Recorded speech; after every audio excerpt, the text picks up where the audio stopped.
They look like perfect fathers, perfect husbands, perfect providers. Men who post smiling family photos on holidays. Men who carry toddlers on their shoulders at the park. Men who leave early for work, come home late, kiss their kids goodnight, and pretend everything is normal. Men who could live next door. Men you might admire. Men you would trust with your life. Until the moment they destroy everything. Because behind some of the darkest family tragedies in modern history, there wasn't a masked intruder lurking outside a window. There wasn't a criminal hiding in the shadows. There wasn't a stranger creeping into the house at night. The danger was already inside the home.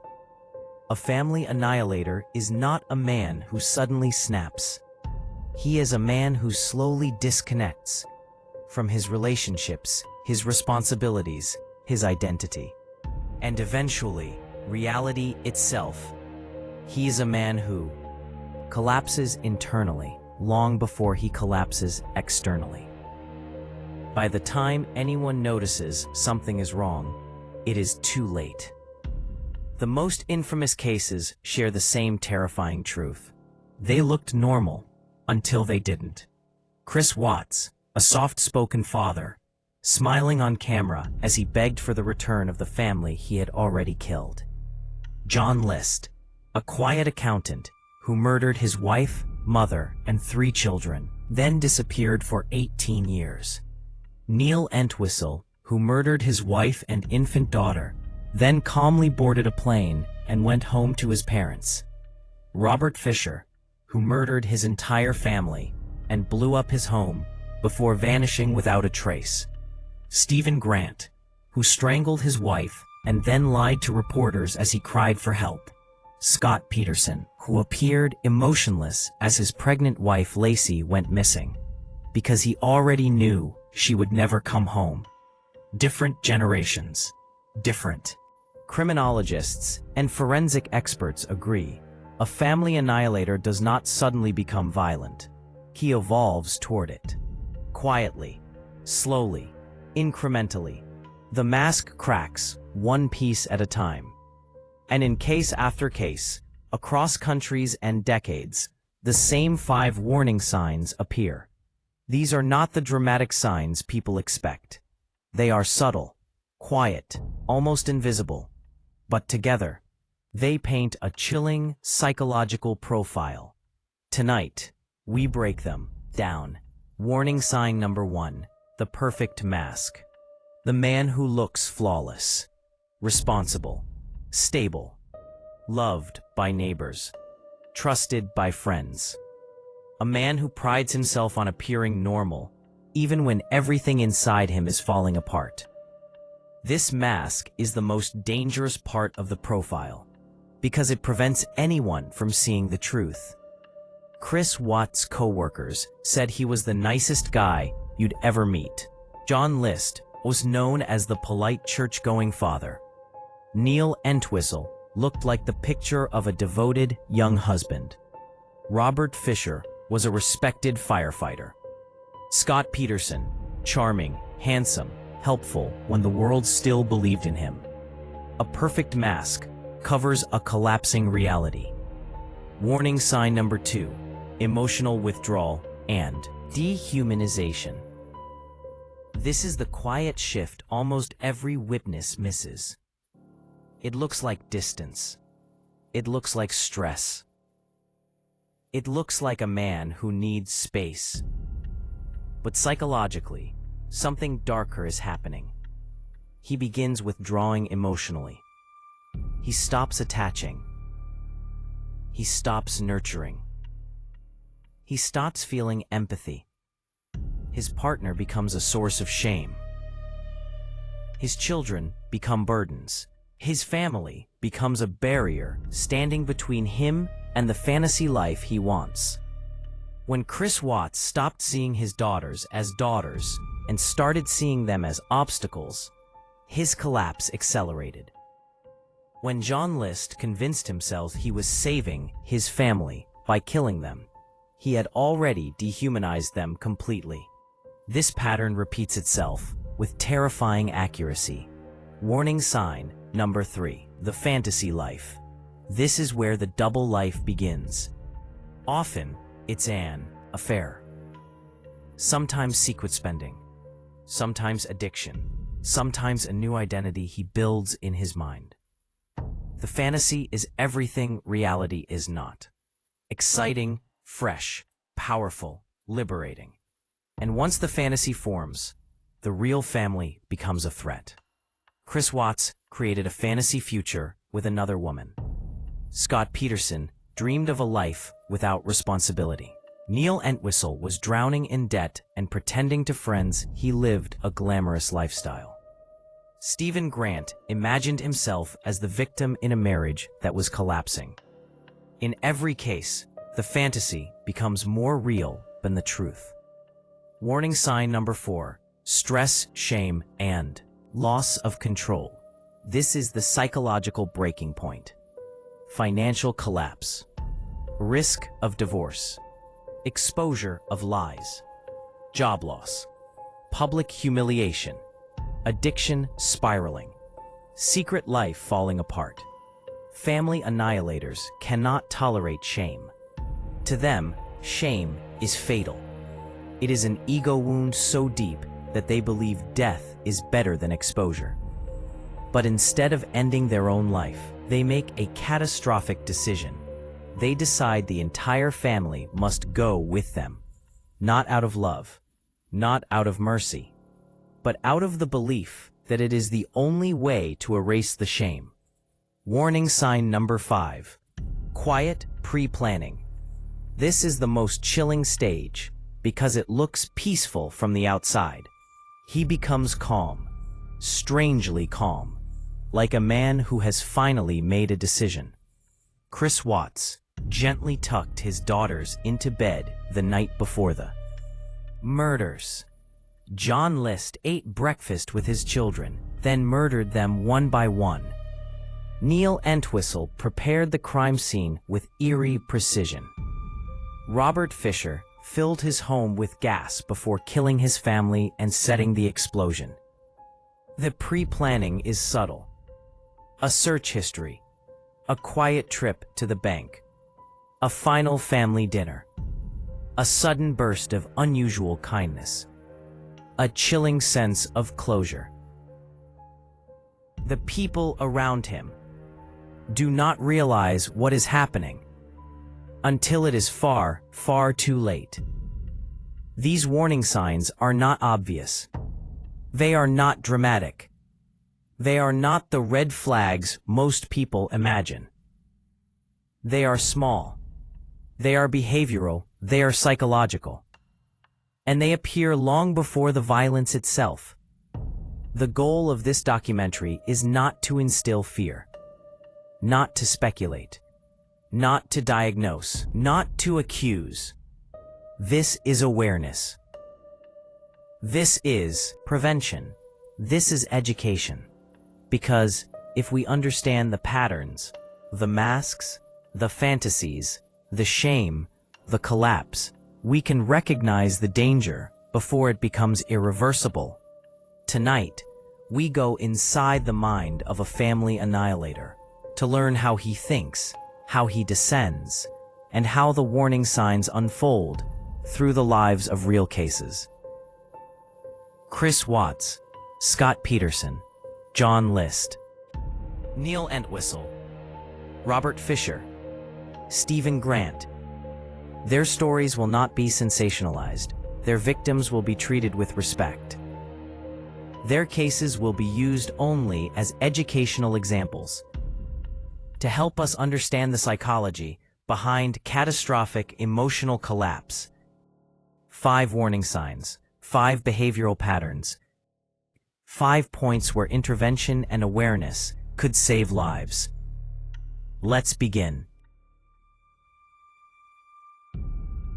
On the surface, he looks like the ideal man, a good father, a supportive husband, a quiet, reliable neighbor. The kind of man who holds the door for strangers, helps coworkers without being asked, and posts smiling family photos online. To the outside world, he is everything a family man should be. But inside, he is disappearing. This is the first and most dangerous warning sign in the psychology of a family annihilator, the perfect mask. Because before he collapses, before the lies, before the secret life, before the violence, he spends years building a flawless persona to hide everything he fears people would see. The perfect mask explained, the psychology behind it. Family annihilators tend to be men who rely heavily on external validation. They don't just want to be seen as good fathers or good husbands. They need to be seen that way. Their entire identity is built on appearing successful, appearing stable, appearing calm, appearing loyal, appearing normal. They live for the image because internally they feel insecure, inadequate, financially overwhelmed, emotionally numb, terrified of failure, desperate to avoid shame. They do not want to fix these inner issues. They want to hide them, and so the mask becomes their most powerful psychological tool. It is the calmness that hides fear, the politeness that hides resentment, the stability that hides collapse. This mask can fool everyone: friends, family, coworkers, even experts. But the mask isn't perfect because the man is strong.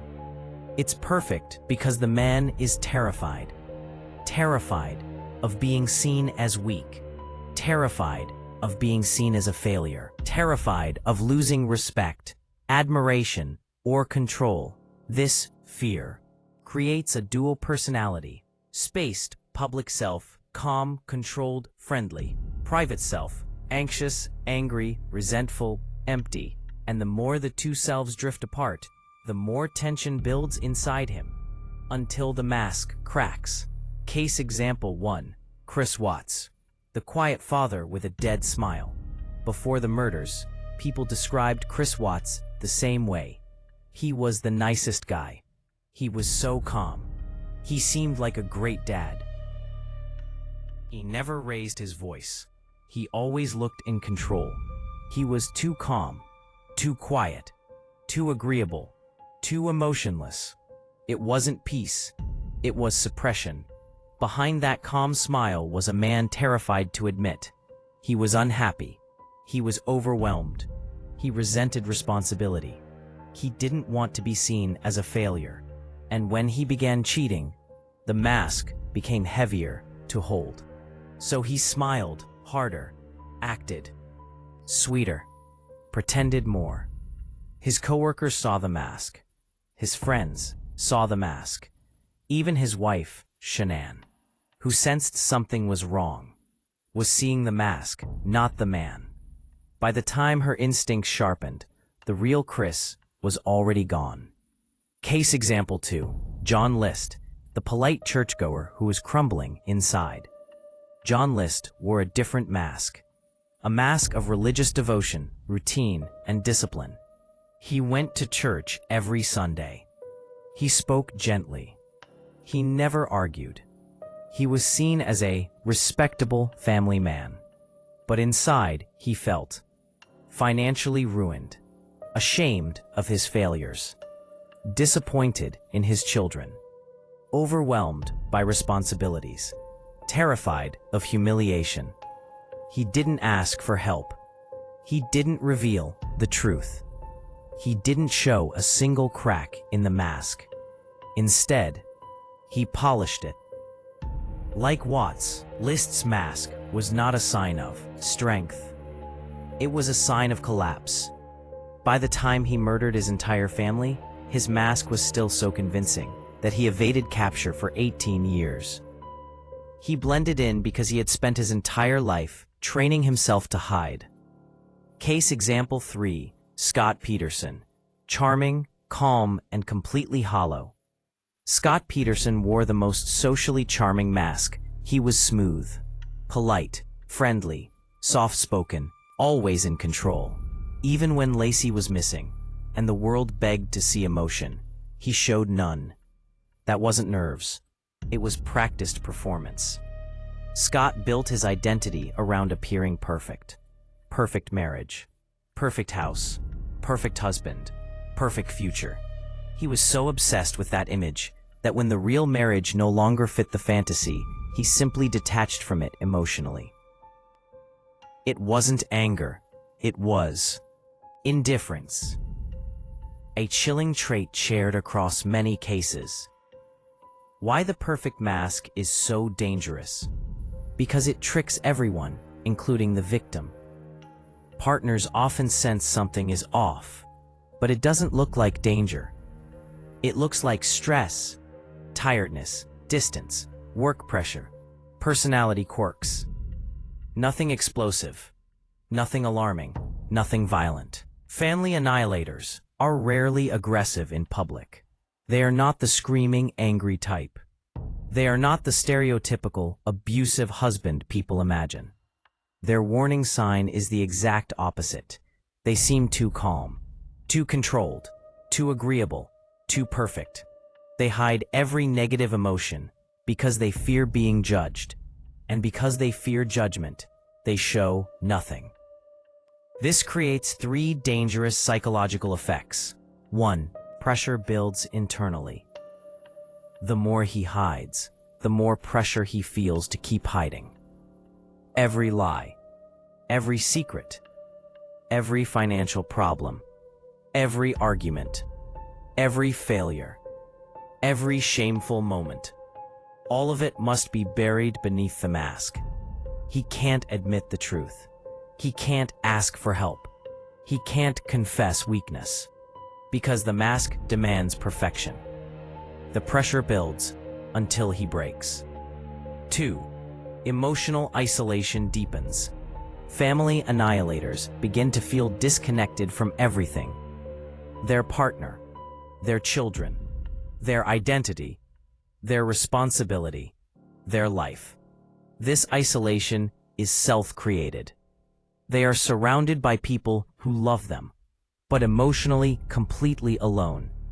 And the lonelier they feel, the more tightly they cling to the mask. 3. The mask becomes more important than the family. First, this is the most dangerous stage. He becomes more attached to the image than to the people in his life. His biggest fear is not losing his family. It is losing the perception of being a good father. The mask becomes his last connection to self-worth. So when the mask is threatened by divorce, financial collapse, exposure, or shame, he sees no way to protect it except through catastrophic decisions. Early warning signs of the perfect mask. The first cracks are small. He becomes extremely private about emotions. He avoids confrontation at all costs. He gives answers that are too calm or too controlled. He rarely expresses anger, sadness, or vulnerability. He becomes more invested in appearances than reality. He keeps secrets, not big ones, but many small ones. The 14 small ones, he lies to avoid embarrassment, even about trivial things. He acts fine, even when something is clearly wrong. None of these behaviors look violent. None look like danger. None look like red flags.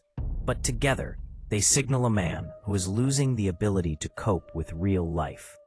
The mask becomes heavier. The lies become deeper. The emotional distance grows wider. And eventually, the mask becomes the only identity he has left. Why this warning sign matters? Because once the mask forms, everything else becomes harder to see. You can't see the emotional withdrawal. You can't see the resentment. You can't see the fantasy life. You can't see the shame. You can't see the collapse.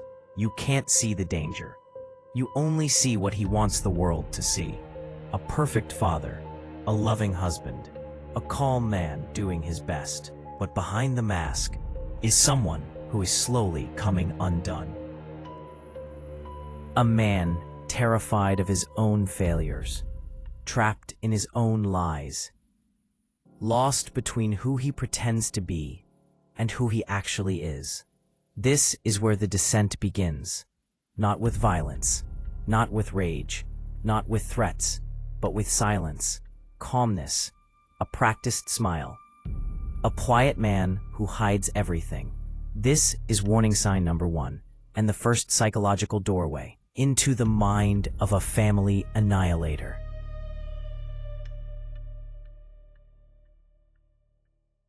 For most people, the collapse of a relationship happens gradually. Arguments increase. Communication breaks down. Feelings get hurt. People withdraw, reconnect, withdraw again. But the emotional bond remains intact. For a future family annihilator, the process is different. Much darker, much quieter, much more dangerous. His emotional withdrawal is not just avoidance. It is detachment, a psychological shutting down of empathy, connection, and responsibility. It is the moment he stops seeing his partner and children as people and starts seeing them as obstacles, burdens, or extensions of himself. This is warning sign number 2, emotional withdrawal, dehumanization. Because without empathy, without connection, without feeling, the unthinkable becomes thinkable. The psychology of withdrawal, how it begins. This process does not happen overnight. It begins quietly, almost invisibly. At first, he simply seems distracted, stressed, tired, distant, overwhelmed. But what's happening internally is far more complex. A future family annihilator gradually, 1. Removes emotional responsibility. He stops caring about how his words affect his partner. He stops responding to emotional needs. He stops engaging in meaningful conversation. He becomes a ghost in his own home. Numbs himself. He shuts down uncomfortable emotions, shame, fear, guilt, anxiety, rather than confronting them. Withdraws from intimacy. Not just physical intimacy, emotional intimacy. He stops sharing his fears, his dreams, his worries, his thoughts, his plans. He becomes an island. 4. Avoids connection. Conversations become shallow. Affection becomes rare. He does not want closeness because closeness would expose vulnerability. So he distances himself, quietly. But here is the part that makes this warning sign so dangerous. Once he detaches emotionally, he begins to view his partner and children not as individuals with lives of their own, but as extensions of his own failures, his own shame, his own burden. That is where the psychological risk becomes catastrophic. Case example 1.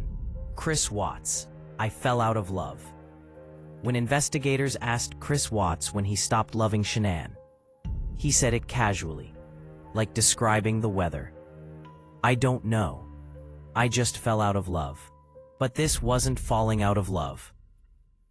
It was emotional. Numbing.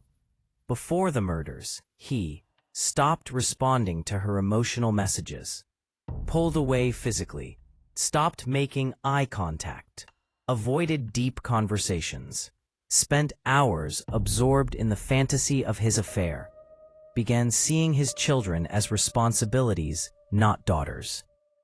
His coworkers noticed the shift. He just seemed blank. Shanann noticed it too. She begged him to talk. He gave nothing. He wasn't angry. He wasn't explosive. He wasn't shouting. He was absent. And absence, not rage, is one of the strongest predictors of catastrophic harm in this type of case. Because when a man disconnects emotionally, he stops feeling empathy. And without empathy, He stops seeing his family as people whose lives have value. Case example 2. Neil Entwistle, the silent drift into darkness. Neil Entwistle's emotional withdrawal was even more subtle. 2. Friends. He acted like a proud new father. To his wife, Rachel, he pretended to be supportive. To neighbors, he played the part of the quiet, polite husband. But internally, Neil was drowning in debt, in shame, in resentment, in fantasies about a different life. He stopped bonding with his baby daughter. He stopped engaging with Rachel. He saw himself as trapped. Instead of seeking help, he retreated deeper into his mind, into fantasies of escape and freedom. Rachel and the baby were no longer people to him. They were reasons he couldn't escape. This shift from family to burden is at the heart of warning sign number 2. Case example 3. Scott Peterson, the emotional double life. Scott Peterson did not withdraw through silence. He withdrew through division. He split his life into 2 parallel emotional identities. Identity 1, the perfect husband, smiling, polite, supportive, calm. Identity 2, the bachelor, living a free life, affair, excuses, lies, freedom from responsibility. As his affair deepened, his emotional connection to Lacey evaporated. He didn't argue with her. He didn't lash out. He didn't express anger. He simply stopped caring. People misinterpreted his calmness as confidence. It was actually detachment, the emotional disconnection that precedes dehumanization. By the time Lacey went missing, Scott's emotional withdrawal was complete.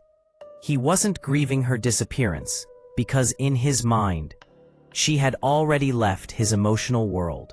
The transformation from withdrawal to dehumanization. This is the chilling part. Emotional withdrawal is reversible. Dehumanization is not. Once a man reaches this stage, he no longer sees his family as individuals, partners, children, loved ones. Instead, he sees them as obstacles, burdens, extensions of his problems, representations of his failures, reminders of everything he wants to escape. This transformation is one of the darkest psychological shifts in the entire family annihilator profile. He does not want to kill people. He wants to erase a problem. This is why so many perpetrators show such eerie calmness. Their empathy is gone. Their connection is gone. Their emotional bond is gone. The family becomes symbolic, something to remove, instead of someone to love. And that shift begins with withdrawal. Subtle signs of emotional withdrawal. Most partners don't see danger. They see stress, or busyness, or tiredness, or personality changes. But these small signs matter. 1, 2, eye contact decreases. He avoids the eyes because connection triggers guilt. 2, affection becomes mechanical or absent, not due to anger, but due to emotional deadness. 3, he stops talking about the future because in his mind, the current future is collapsing. 4, he stops caring about your emotional needs. He becomes indifferent to hurt feelings or conflict. 5, he isolates himself within the home, sleeping on the couch, spending hours in the garage, long drives alone, phone always hidden. 6, he becomes hyper-focused on a fantasy life, a new job, a new city, another woman, a fresh start. 7, his emotional tone becomes flat. No sadness, no excitement, no fear, just blank. These are not signs of violence. They are signs of emotional collapse. And emotional collapse is one of the strongest predictors of catastrophic decisions. Why this warning sign is so important? Because once dehumanization begins, the mind becomes capable of things it never would have considered before. A man who is emotionally connected will protect his family. A man who is emotionally withdrawn will neglect them. But a man who has dehumanized his family may justify harming them, not out of rage, not out of hatred, but out of the belief that they will be better off. This is the only solution. This removes the problem. This ends the shame. This distorted thinking is a hallmark of family annihilators. It is not about killing people. It is about eliminating psychological burdens. This is why emotional withdrawal is one of the earliest and most critical red flags. It is the point when empathy begins to die. And without empathy, a man can rationalize anything. The descent continues. When warning sign number 1, the perfect mask, meets warning sign number 2, emotional withdrawal and dehumanization, the collapse accelerates. The mask hides the withdrawal. The withdrawal feeds the fantasy. The fantasy becomes more important than reality, and shame becomes unbearable. This leads us directly into the next psychological stage, perhaps the most seductive and dangerous of all. The secret double life, the escape, the new identity, the world he builds in his mind. Before a family annihilator becomes violent, he becomes someone else. A new identity forms quietly, often invisibly, a fantasy version of himself. This is the third and one of the most defining warning signs, the fantasy life. A private world he creates in his mind, a world without responsibility, without stress, without shame, without judgment, without the burdens he believes are trapping him. A world where he is admired, desired, successful, and free. The fantasy life isn't just escapism. It is a psychological replacement for reality. And slowly, he begins choosing the fantasy over the family. Why the fantasy life is so dangerous? Because fantasy is addictive. Not physically, but emotionally. It gives him power, validation, control, escape, attention, comfort, relief from shame. Most people fantasize about things, vacations, careers, goals, but they remain fantasies. For a future family annihilator, fantasy becomes identity. He stops imagining a better life. He begins building a second life. And once the fantasy becomes stronger than reality, the family becomes the barrier standing in his way. That is the moment when emotional danger becomes psychological collapse. The 4 stages of fantasy escalation. Criminologists have identified a clear progression in the psychological development of the fantasy world. Stage 1, escape from pain. Overwhelmed, judged, controlled, trapped, ashamed, emotionally numb. Instead of addressing these issues, he escapes into fantasy, anything that makes him feel powerful again. Stage 2, fantasy as relief. He recognizes the fantasy as an escape, but he begins returning to it constantly, imagining a new life, imagining a new partner, imagining himself without the family, imagining freedom, imagining a clean slate. This becomes a coping mechanism. Stage 3, fantasy as identity.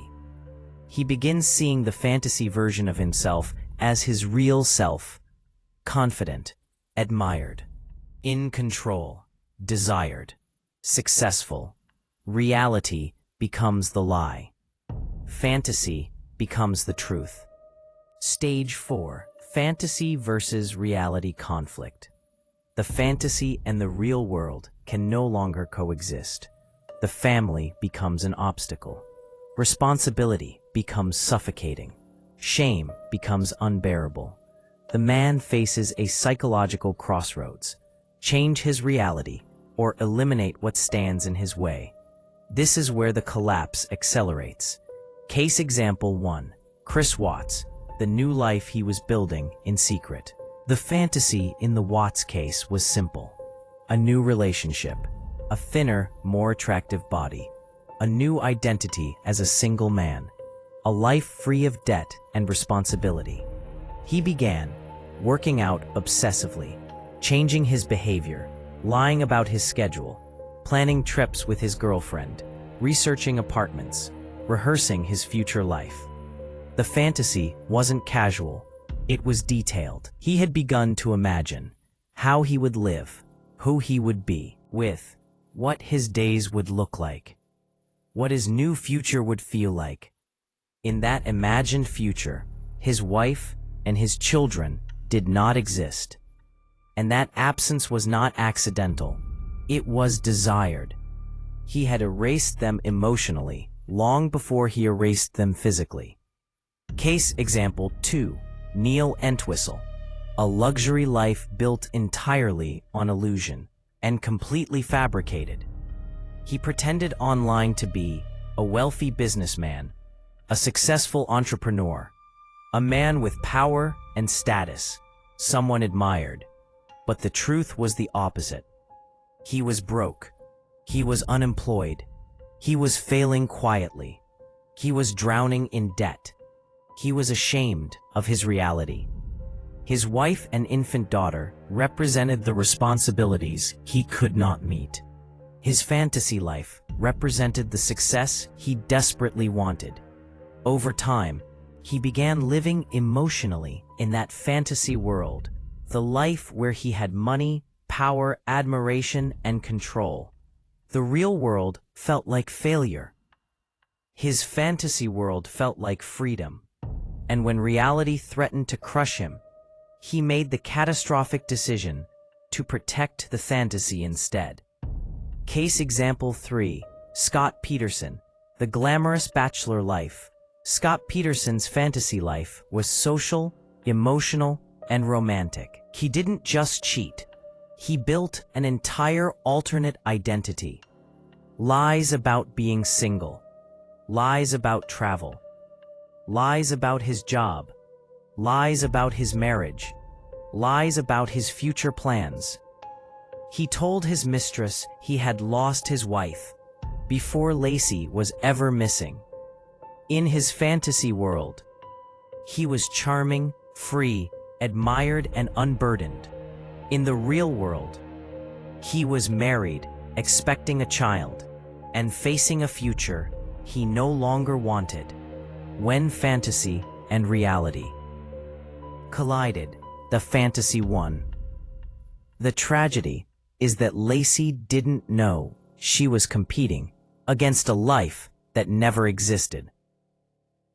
The fantasy life creates a dangerous shift.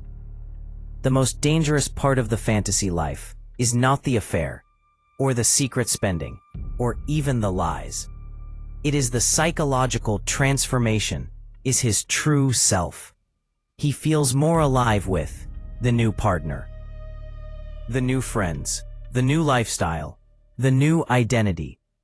And he feels dead inside his real home. The family doesn't just get in the way, they become the reason he believes he cannot reach that fantasy life. A future family annihilator develops a black and white perspective. Either the fantasy life survives, or the real life survives. In his mind, they cannot coexist. Eerily warning signs of a dangerous fantasy world. Most people don't see it. The fantasy is invisible, quiet, emotional, internal. But there are clues. 1. Sudden lifestyle changes. New grooming habits, clothes, workouts, or weight loss. 2. Secretive phone behavior. Hidden screens. Face-down phone. New passwords. Deleting messages. 3. emotional excitement toward things outside the family, new friends, new hobbies, new routines, excessive time alone. 4. A disconnect between words and actions. He says he's happy, but acts like he's unraveling. 5. He stops investing in the relationship. No long-term planning, no emotional effort, no interest in connection. 6. Increasing lies. Small lies at first, bigger lies later. Lies that don't make sense. Lies that hide deeper lies. 7. Idealization of a new partner or new life. The fantasy feels perfect. The real family feels flawed. This shift is extremely dangerous because it lays the foundation for the next psychological crisis: shame and the fear of exposure. Why the fantasy life leads to violence in some men. Most people who fantasize never harm anyone. Most people who cheat never become violent. Most people who lie never pose a danger. But in the family annihilator profile, fantasy is not just escape, it is identity. And when the fantasy identity is threatened by divorce, finances, exposure, or shame, he faces a psychological breaking point. His real life becomes intolerable. His fantasy life becomes necessary. And if he believes he can only keep one, the danger becomes real. This is why fantasy is one of the strongest predictors of catastrophic collapse. Because the fantasy life is not just a dream.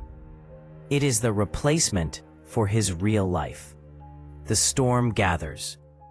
Once a family annihilator builds the perfect mask, withdraws emotionally, constructs a fantasy life, he stands on the edge of psychological disaster. The next warning sign is the moment everything begins to accelerate. The threat of exposure, stress, shame, losing control. This is warning sign number 4. And it is often the moment where the descent becomes irreversible.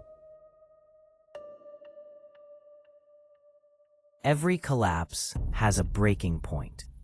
For a future family annihilator, this breaking point is not rage, it is shame.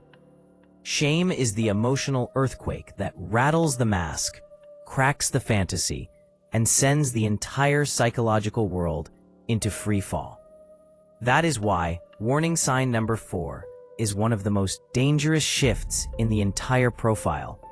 Stress, shame, and loss of control. Because when a man who relies on perfection suddenly faces failure, his entire identity begins to collapse. And when that identity collapses, he is capable of catastrophic choices. The psychology of shame, why it is so powerful. Most people experience shame in life. They confront it. They talk about it. They adapt to it. They accept it. But a future family annihilator cannot tolerate shame at all. Not even small amounts. Why? Because his entire sense of self-worth is built externally, on appearing successful, stable, admired, loved, and in control. Shame attacks that foundation. Shame is not just embarrassment to him. It is annihilation of identity. He does not think, I made a mistake. He thinks, my family will see I'm a failure. My wife will leave me. My kids will hate me. Everyone will know. I'm worthless. I am losing control. I am going to be exposed. Shame is the psychological equivalent of drowning. And when the shame gets too heavy, he begins to believe there is only one way out. Financial shame. This is one of the most common triggers. Job loss, bankruptcy, massive debt, hidden spending, unpaid taxes, secret loans, inability to provide for the family. To most people, this is stressful. But to a man with a perfection mask, it is identity threatening. He believes his worth is measured by how well he provides. So when money collapses, his identity collapses. John List lost his job and was months behind on the mortgage. He hid it from everyone. He said nothing. He pretended everything was fine.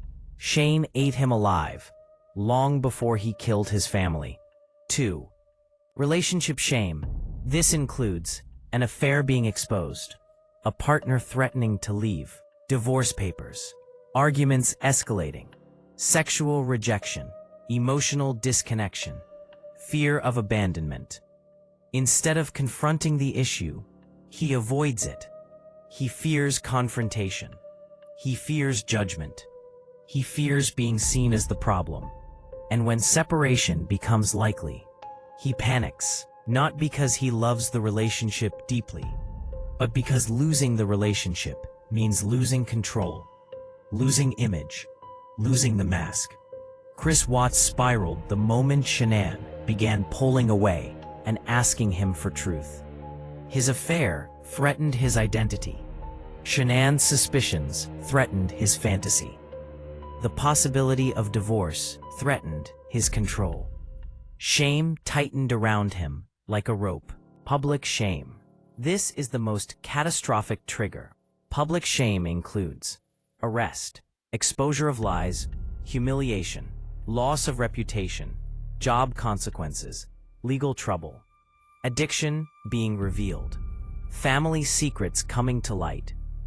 A man with a perfect exterior cannot survive public shame psychologically. His self-worth depends entirely on how people see him. So when that image is attacked, he loses the ability to see any path forward. Alex Murdaugh is an example of this dynamic. Decades of lies, theft, addiction, and fraud eventually exploded into the open. Every pillar of his identity was collapsing at once. The shame was total. And what happened? Violence became the desperate attempt to regain control in a world where he had lost everything. Loss of control, the final internal break. Shame alone is dangerous. Shame, combined with loss of control, is catastrophic. Loss of control means my life is no longer in my hands. My future is being taken away. I can't fix this. I'm going to be exposed. There's no escape. This psychological panic pushes the man into a state of extreme irrational thinking. He begins to believe there are only two possible outcomes. Either he loses everything, his marriage, his reputation, his freedom, his fantasy life, or he takes drastic action to solve the problem and regain control. The frightening truth is, he believes violence is a solution, not harm. It is not impulsive. It is not spontaneous. It is not explosive rage. It is catastrophic decision-making under extreme shame and emotional collapse. Case example 1, John List. I could not bear the shame. The List case is the clearest illustration of shame-driven collapse. John lost his job. He couldn't pay the bills. He feared foreclosure. His wife was ill. His children were struggling. To him, losing the home was the ultimate humiliation. He would rather kill his family than let the community know he had failed them. In his mind, murder was not violence. It was protection from shame. He even wrote in his confession, I could not bear the thought of my family facing this humiliation. Shame drove the decision. Shame blinded him. Shame destroyed lives. Case example 2, Chris Watts, the pressure cooker. For Watts, the triggers came all at once. Financial disaster, rising debt, marriage collapse, fear of divorce, fear of losing custody, exposure of affair. His mask was breaking. His fantasy was threatened. His real life was falling. apart. Finally, the fear of exposure was huge, while he lost the ability to see any path forward. When shame and fantasy collided, the mask shattered. Case example 3. Scott Peterson. The fear of exposure was huge. His affair, his lies, his double life, his emotional detachment, his fabrications, the image of the perfect husband shattering. He was terrified that the world would see the truth. For a man whose identity depended on charisma, the prospect of public shame was psychologically intolerable. And once he felt trapped, his descent into catastrophic thinking accelerated. Why shame is a deadly fuel in these cases? Because shame does not stay internal. It distorts thinking. It creates a psychological trap where the man sees death, not as violence, but as escape. Escape from failure. Escape from exposure. Escape from fear. Escape from judgment. Escape from the collapse of identity. This is why family annihilators often appear eerily calm before the murder. They have made a catastrophic decision that, in their distorted logic, feels like a solution. The calmness is not peace. It is surrender. Warning signs that shame is reaching a dangerous level. These signs often appear weeks or months before tragedy. 1. Sudden, intense secrecy. He hides financial documents, emails, bank accounts, messages. 2. Explosive reactions to small failures. Because small failures feel like evidence of total collapse. 3. Panic about reputation. He fears what others think more than he fears the truth. 4. Making catastrophic statements. I'm ruining everything. Everyone would be better off without me. I can't fix this. I'm losing everything. Constant future avoidance. He avoids planning ahead because he believes his future is doomed. Sudden, drastic decisions. Quitting a job, selling a house, disappearing for days, throwing away belongings, making unusual financial moves. The mask becoming unstable, breaking down, lashing out, acting erratically. Sudden mood swings. These signs almost always precede the next stage. Quiet, chilling premeditation. The edge of the precipice. Once a man builds a mask, withdraws emotionally, creates a fantasy life, experiences catastrophic shame. He reaches the final psychological stage before the violence occurs. A chilling calmness. A final decision. A moment of preparation. This leads us into the final warning sign. The quiet pre-planning. The most subtle and the most deadly.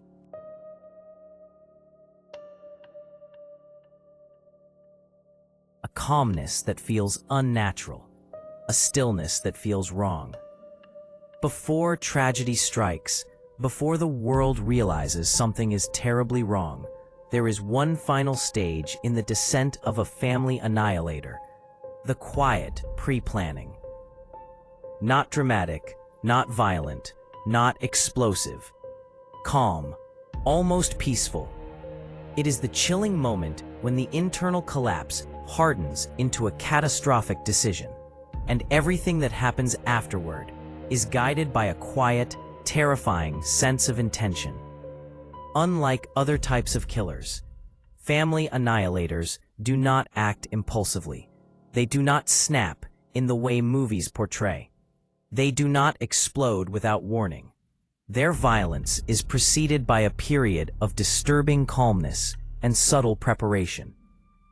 And understanding this stage is one of the most important keys to recognizing danger early. The psychology of pre-planning. Why it happens. Before this stage, the man has already built a perfect mask, emotionally withdrawn, constructed a fantasy life, drowned in shame, lost his sense of control, Each stage erodes his empathy and stability. But what pushes him into planning is not rage, it is certainty. A chilling, distorted certainty that this is the only solution. This will fix everything. This will end the shame. This will free me. This is the only way forward. This catastrophic certainty removes hesitation, and once he reaches that point, he begins to quietly prepare. Not in an obvious way, not with open threats, but through subtle, disturbing behaviors that only make sense in hindsight. The psychological conditions of pre-planning. Experts say this stage occurs when three mental states converge. 1. Emotional numbness. He no longer feels empathy, guilt, or attachment. 2. Cognitive distortion. He believes murder is a solution, not destruction. Perceived inevitability. He sees no alternative future.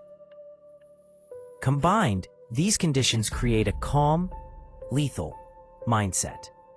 A mindset that begins to plan. What quiet pre-planning looks like.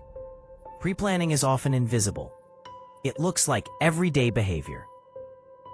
But beneath the surface, something horrifying is brewing. Here are the patterns seen across dozens of cases. 1. Sudden calmness after turmoil. After weeks or months of tension, the man becomes strangely peaceful, quiet, pleasant, agreeable, emotionally flat. Friends and family often describe it as, he suddenly seemed fine. He was acting like his old self. It felt like things were getting better. But he wasn't getting better. He had made a decision. And the decision brought him relief. 2. Emotional goodbyes disguised as kindness. He does things that seem loving but feel off. Taking the family out for a final dinner. Giving unusual hugs, small gestures of affection, moments of nostalgia, sudden family photos. Acting more attentive than usual. He behaves as if he is closing a chapter he knows is about to end. But the family has no idea. They interpret it as hope. It is actually farewell. 3. Practical preparations. These steps look harmless, but they signal catastrophic intent. Researching insurance, checking bank balances, paying certain bills, organizing belongings, researching routes or timings, preparing tools or transportation, setting alarms, rehearsing movements. Each action is small. Put together, they form a plan. 4. Digital pre-planning. This is one of the most commonly overlooked signs. Deleted browsers, cleared call logs, new passwords, searches at 2 to 3 a.m., searching for alternate routes, searching for do you get caught if, searching about poisons or methods. The search terms are often subtle at first, then escalate as the plan solidifies. Investigators see this pattern in almost every case. 5. Final conversations. A man entering the pre-planning stage often says things like, I just want everyone to be happy. Everything will be better soon. We'll fix all of this. I have a plan. I've been thinking a lot about the future.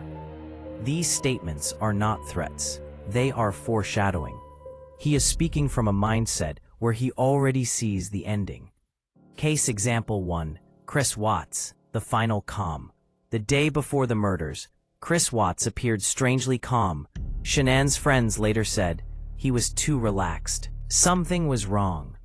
He didn't argue, didn't react emotionally, acted unusually affectionate toward the girls during FaceTime, was unusually polite, went to bed early, avoided conflict completely. It was the calmness of a man who who had already decided what he was going to do. Early the next morning, he moved with precision, woke up early, loaded tools into his truck, wrapped his wife's body, drove to a remote worksite, staged the scene. This was not chaos. This was pre-planned. A catastrophic decision, executed with chilling emotional numbness. Case example 2. John List, the most methodical pre-planning in modern history. John List's preparation was the most detailed in the entire family Annihilator profile. He canceled mail delivery, stopped milk service, notified the school the children would be absent, paid the mortgage, emptied his bank accounts, arranged the family finances, prepared letters to relatives, scheduled lights to turn on and off, cleaned the crime scene, cut himself out of family photos, left a confession note, disappeared. The planning was so meticulous that the family was not discovered for weeks. It was not spontaneous. It was not emotional. It was not impulsive. It was a cold, systematic execution of a decision he made long before the day arrived. Case example 3. Neil Entwistle, the quiet rehearsal. Neil Entwistle's pre-planning was psychological rather than logistical. In the days before the murders, he withdrew completely from Rachel, stayed up late in silence, made unusual internet searches, isolated himself emotionally and physically, rehearsed scenarios in his head, planned where he would go afterward. After the murders, he fled the country with eerie calmness. The flight, the lies, the detachment, all were pre-planned. His actions show that he crossed the threshold long before tragedy occurred. The most dangerous part of the pre-planning stage. It does not look like danger. It looks like improvement. His anger stops. His stress disappears. His coldness softens. His behavior evens out. Partners often feel relieved. He's finally acting normal again. We stopped arguing. He's being so nice lately. Maybe we're reconnecting. But what they are experiencing is not reconnection. It is resignation. A man at peace with a catastrophic plan he has already accepted. This is the most chilling paradox in the entire family Annihilator profile. He becomes calm right before he becomes lethal. The telltale signs of immediate danger. The following signs indicate that a man has entered the final stage of psychological collapse. 1. Sudden, drastic calmness after weeks of stress. This is the biggest red flag. 2. Final behaviors. Sudden affection, nostalgia, or closure. 3. Secretive logistical behavior. Late-night searches, private phone activity, hidden items. 4. Unusual early morning behavior. Waking up unusually early, moving quietly. Leaving without explanation. 5. Preparing the environment. Cleaning, organizing, setting up schedules, planning disappearances. 6. Statements of certainty. Not fear, certainty. A man who stops fearing the future has already made a decision about it. 7. Removal of symbolic items. Deleting photos. Throwing away personal items. Clearing messages. Erasing digital footprints. These behaviors do not always mean violence, but in the context of the previous warning signs, they are extremely dangerous. Why this warning sign is critical for prevention? Because it is the last one. It is the final window for intervention. The final moment where recognition can save lives. The final point where a catastrophic decision can still be interrupted. The mask, the withdrawal, the fantasy, the shame. Those stages can take months or years. But pre-planning is immediate. It is the moment where he is most fragile, most dangerous, and most unreachable. And yet, if recognized, this is the stage where external intervention can still prevent irreversible tragedy. Silence is deadly.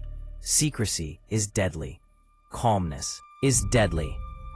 Understanding the signs is the best chance for survival. The descent is complete. At this stage, the psychological transformation is finished. The man who once laughed, who once cared, who once loved, who once protected, is gone. In his place is a man who has become consumed by fantasy, shame, fear, control, and catastrophic thinking. This leads us into the final chapter, the full psychological profile, a complete breakdown of how these 5 warning signs interlock and transform a man into someone capable of annihilating the very people he once loved. By now, we've traveled deep into the psychological landscape of one of the rarest, most devastating forms of domestic homicide. We've examined the perfect mask, the emotional withdrawal, the seductive fantasy life, the crushing force of shame, the quiet pre-planning. Individually, each warning sign is dangerous, but together, they form the full psychological profile of the family annihilator. And understanding how these 5 elements interlock is the key to understanding how an ordinary man can become capable of the unthinkable. Tonight, in this final chapter, we piece together the full picture, not to create fear, not to sensationalize tragedy, but to shine a light on one of the darkest and most misunderstood forms of psychological collapse. Because when we understand the pattern, we can recognize it. When we recognize, we can intervene. And when we intervene, we can save lives. The profile begins with the mask. Every tragedy starts with a man who refuses to show weakness. A man who constructs his identity around the approval of others. A man who believes his value comes from appearing perfect. This mask can take many forms: the devoted father, the polite churchgoer, the hard-working provider, the charismatic husband, the calm and quiet gentleman, the respectable family man. The mask hides insecurity. The mask hides resentment. The mask hides distance. The mask hides fear. But the mask also hides truth. This is why these men do not ask for help. They do not express vulnerability. They do not reveal their real struggles. They hide everything to protect the image they've created. And once the mask forms, every other warning sign becomes harder to see. The second sign, disconnection, beneath the mask, the emotional world collapses. This is where withdrawal begins. At first, it looks like stress, less affection, less conversation, less engagement. Then, the withdrawal deepens. He stops caring about emotions, stops caring about connection, stops caring about intimacy, stops caring about family routines, stops caring about responsibilities. People often misinterpret this as depression, or exhaustion, or personality change. But for a family annihilator, withdrawal is a psychological severing, a cutting of the emotional bridge between him and the people in his life. Once that bridge is gone, something even darker happens. He stops seeing his family as people and begins seeing them as problems. This dehumanization is the root of the catastrophic decisions to come. The third sign, the fantasy world. Annihilators do not kill because they hate their family. They kill because they want a different life and believe the current one is impossible to escape. And so they escape inward. They create a fantasy self, stronger, freer, admired, loved, financially stable, sexually desired, emotionally fulfilled. This fantasy becomes intoxicating. It gives him everything he lacks: validation, control, excitement, admiration, hope. But most importantly, it gives him a version of himself that is not drowning in shame. Eventually, the fantasy becomes more real than the life he actually lives. His family becomes an obstacle. His responsibilities become chains. His marriage becomes a cage. His children become symbols of everything he cannot escape. He begins to see only two options: live the fantasy or stay trapped forever. And once he believes he is trapped, and the collapse accelerates. The fourth sign: shame and loss of control. This is the critical turning point. Shame is the emotional eruption that destroys the fragile world he has maintained. Shame from debt, failure, infidelity, exposure, rejection, divorce, humiliation, loss of reputation, legal or financial ruin. Shame does not just hurt him, it annihilates his sense of self. He believes, "I am a failure. I have ruined everything. I can never come back from this. I am losing control. I cannot let the world see who I really am." When a man who depends on his mask feels it cracking, he becomes psychologically cornered. This is when he begins thinking catastrophically. Either the shame ends him, or he ends the shame. And because he sees his family as the root of that shame, or the witnesses to it, the unthinkable becomes thinkable. The fifth sign: quiet pre-planning. Once he reaches calm certainty, the final, chilling transformation begins. He does not shout. He does not explode. He does not warn anyone. He becomes peaceful, tragically peaceful, because in his mind, he has found the solution. It is catastrophic. It is irreversible.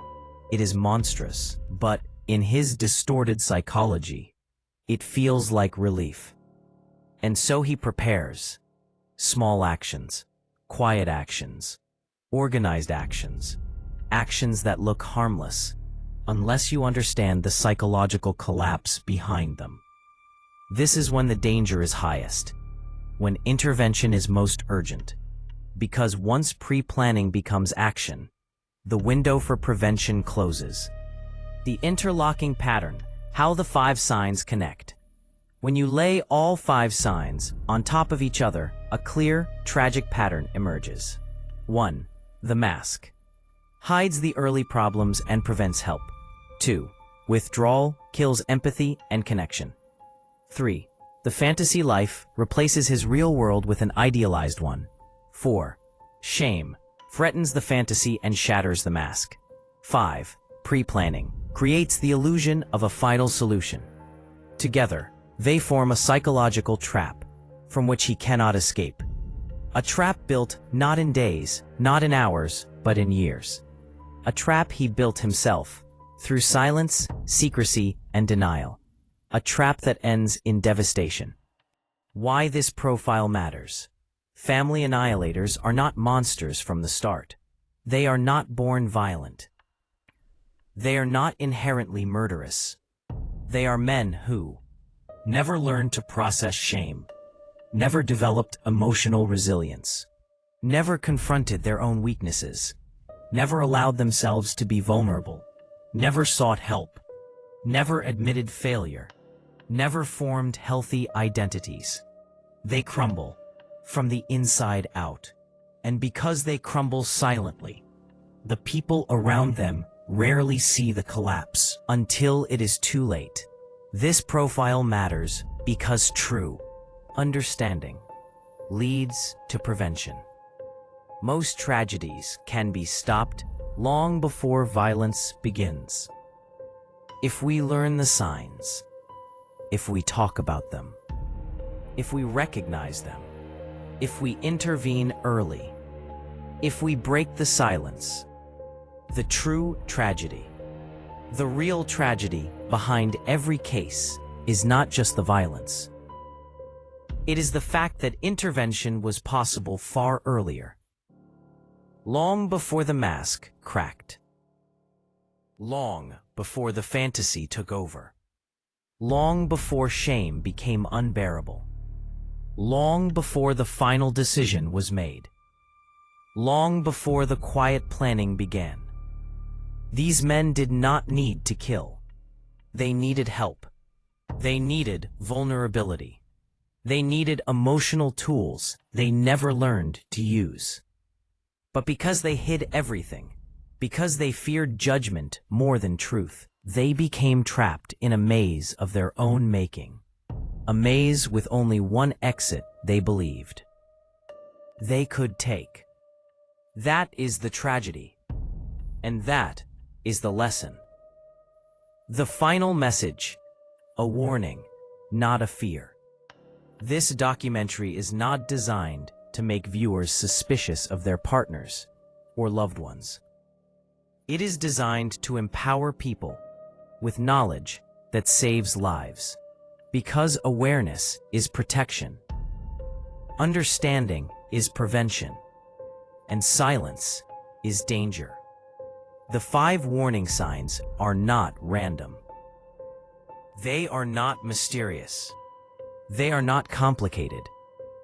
They are a psychological pattern that repeats itself across decades, across continents, across cultures, across cases.